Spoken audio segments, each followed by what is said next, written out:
Olá, meu nome é Paulo Marsaioli, eu sou autor do blog Esperando Paulo, que é um espaço onde eu publico resenhas e artigos de literatura, de história, de política, sempre com um viés nacionalista e anti-imperialista.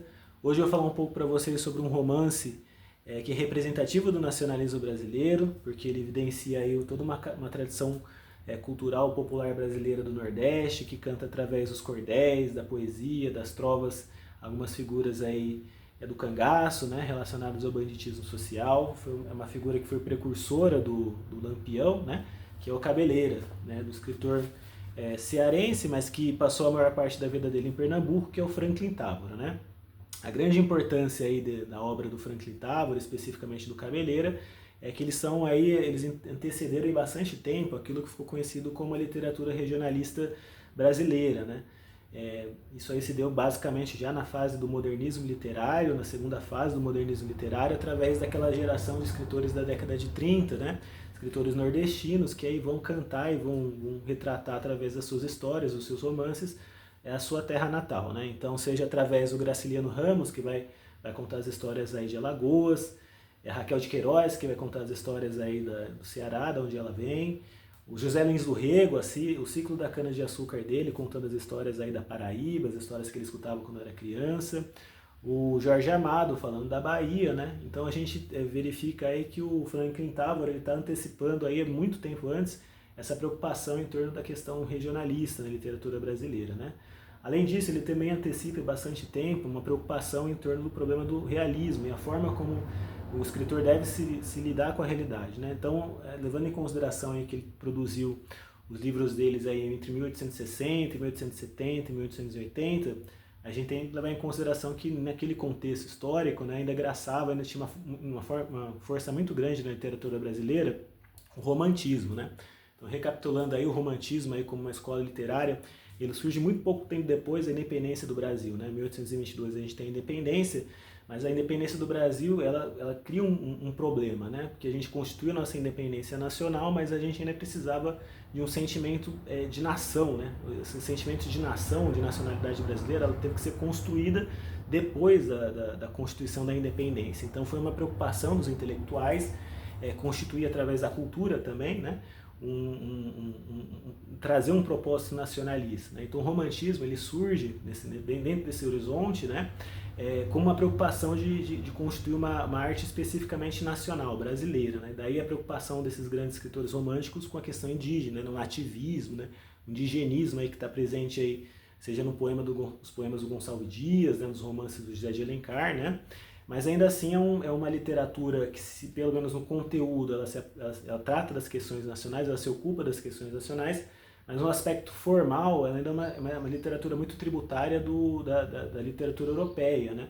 Então ainda está muito presa ainda aos esquemas formais, a forma como contar a história é através da literatura europeia. A gente só vai conseguir constituir uma autonomia também na questão formal da nossa literatura através do modernismo, né? Somente a partir de 1922, quando a gente tem realmente uma literatura não só no que diz respeito ao conteúdo, mas também à forma, né? Produzir uma forma especificamente brasileira, né? O Franklin Távora ele começa a escrever nesse contexto, né? E ele desenvolve a literatura dele em oposição a essa escola romântica, né? Isso se deu através aí da grande polêmica que ele fez com José de Alencar através dessas cartas, umas cartas que ele escreveu, né? Uma série de cartas que foram reunidas como cartas de Cincinato, né? Só que antes de falar um pouco disso, vamos falar um pouquinho da vida dele, né? Ele nasceu em 13 de janeiro de 1842, né, no interior do Ceará, mas logo cedo, aos 2 anos de idade, ele se mudou para Recife. Ele estudou na Faculdade de Direito do Recife, né, ele se formou lá, e, levando em consideração aí que no Brasil, aí a partir de meados do século XIX, a gente tinha basicamente 2 grandes centros educacionais que formavam aí uma elite política, econômica, cultural do país, né? A Faculdade de Direito de São Paulo, a Faculdade de Direito Largo de São Francisco, inclusive tem um quadro deles aí, né? E a Escola de Recife, né? Antes disso, as elites, aí, os filhos da elite da colônia iam estudar em Coimbra, né? Então eram centros aí de formação, não só de formação profissional, de uma formação de uma elite política, mas também centros culturais, de formação cultural, né? Então já quando ele era estudante, ele começa a se engajar na imprensa, né? Logo depois que ele se forma aos 25 anos, ele é eleito deputado provincial por Pernambuco, e aí já é interessante trazer alguns elementos dele como atividade política dele, né? Que tem influência inclusive na obra dele. O Franklin Távora tinha um posicionamento político bastante progressista para a época dele. Ainda hoje, algumas ideias que ele vai retratar, inclusive no Cabeleira, parecem ser até bastante liberais para os dias de hoje, né? Ele foi um defensor da abolição da escravatura, fez campanha abolicionista no Brasil. Consta que ele foi responsável por traduzir o manifesto escrito pelo Victor Hugo, né, o grande escritor francês. Elaborou um manifesto contra a escravidão e ele foi responsável por fazer essa tradução desse manifesto para o português na imprensa brasileira, né? Defendeu a República, era republicano, né? Defendeu grandes reformas no ensino, né? E era um grande aí, opositor do Partido Conservador, né? Então aí ele vai desenvolver essa atividade, depois vai ocupar cargos aí na Secretaria de Educação, mas aí a partir de 1870 ele ia travar essa batalha literária através das cartas de Cincinato, fazendo uma grande polêmica aí com José de Alencar, né? José de Alencar, que naquele momento era a principal referência literária do país, né? E ele vai desenvolver nessas cartas de Cincinato uma proposta que ele vai chamar da literatura do Norte, uma proposta de literatura do Norte. Ela se evidencia através de dois elementos fundamentais. O primeiro deles é que é uma literatura, e aí ela vai se construir através dessa crítica que ele vai fazer ao Zé de Alencar, que é uma proposta de literatura muito mais realista do que os quadrantes aí da literatura romântica, né? Ele acusa o José de Alencar de ser um escritor de gabinete. Então, quando o José de Alencar ele vai se aventurar a tentar fazer obras regionalistas, né? Como, por exemplo, através do gaúcho, o sertanejo, né? São livros aí que ele vai se aventurar a fazer uma literatura mais específica das questões regionais. Mas a grande crítica do Franklin Távora é que ele não tinha conhecimento dessa realidade, que ele tinha um conhecimento no limite dos livros, né?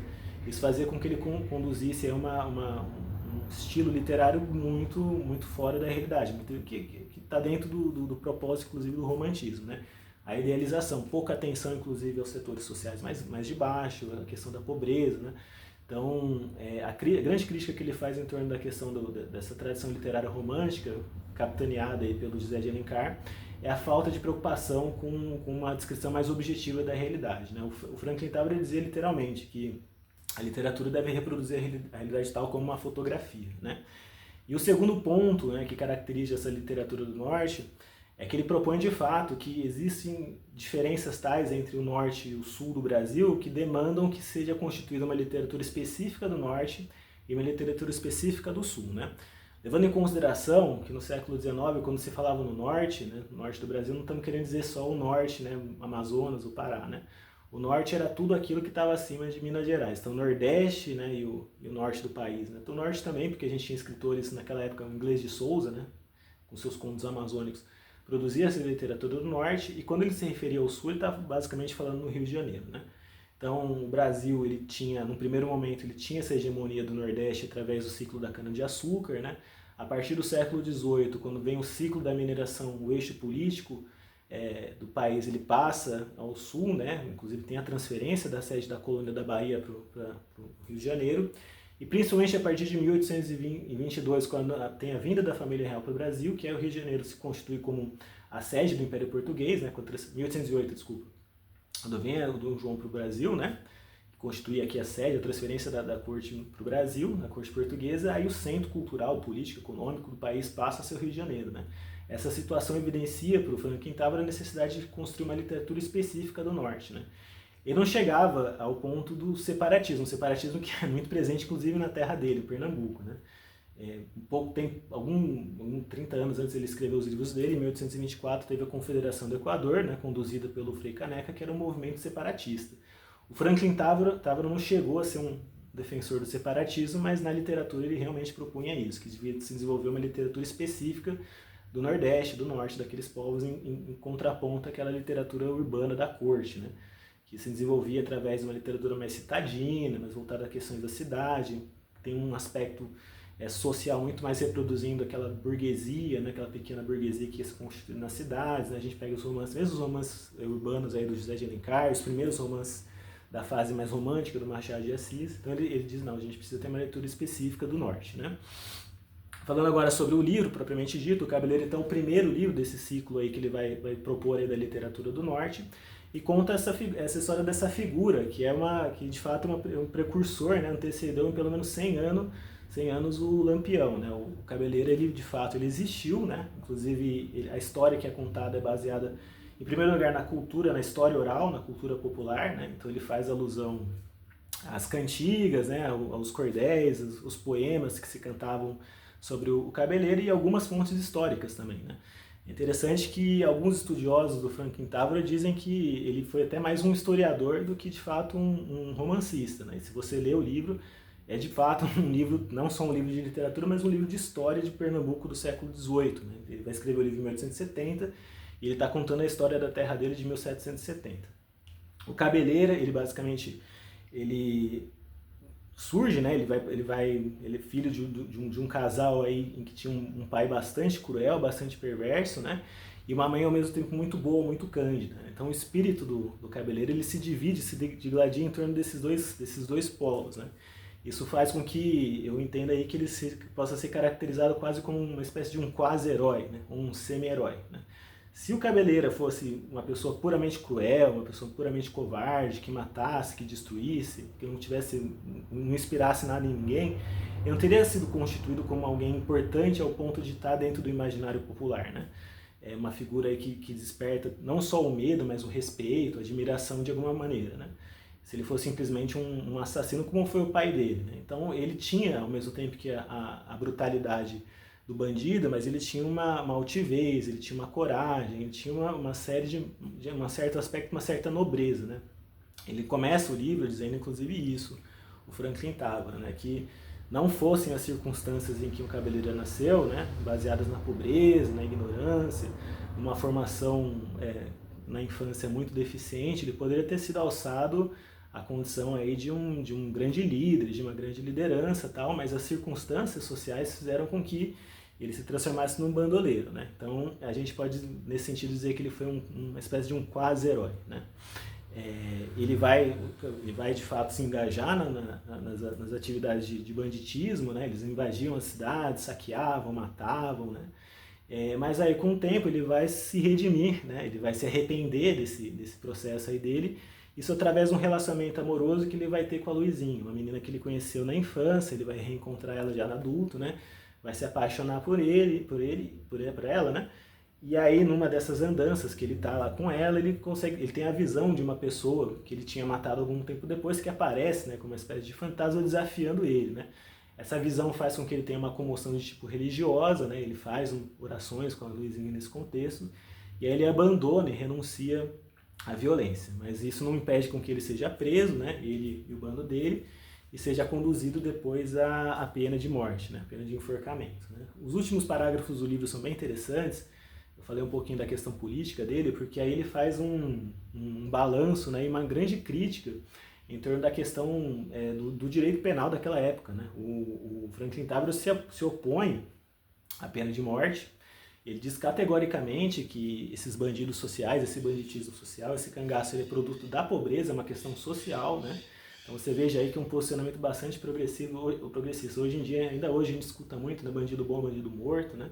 A questão de alguns meses atrás a gente teve um evento no Rio de Janeiro com mais de 100 pessoas mortas pela polícia, isso não gerou pelo menos uma comoção compatível com a gravidade desses fatos, né? Então, em 1870 ele já estava dizendo que mesmo quando tem o momento aí que eles são levados à forca, o narrador ele expressa um posicionamento, né, de que ele é contra isso, que na verdade eles não deveriam, mesmo diante de todos os crimes que esses bandos, né, eles cometiam, eles não deviam ser conduzidos à forca, porque no limite isso era produto da pobreza, da extrema pobreza do sertão nordestino e da ignorância e na miséria daquele povo, né? Então, basicamente, a gente verifica aí que mesmo em 1800, transcorridos aí quase mais de 150 anos, ainda é um posicionamento bastante progressista, né? Então é isso, se você se interessou por esse conteúdo, eu sugiro que você se inscreva no meu canal, dê um like e nos vemos no próximo vídeo.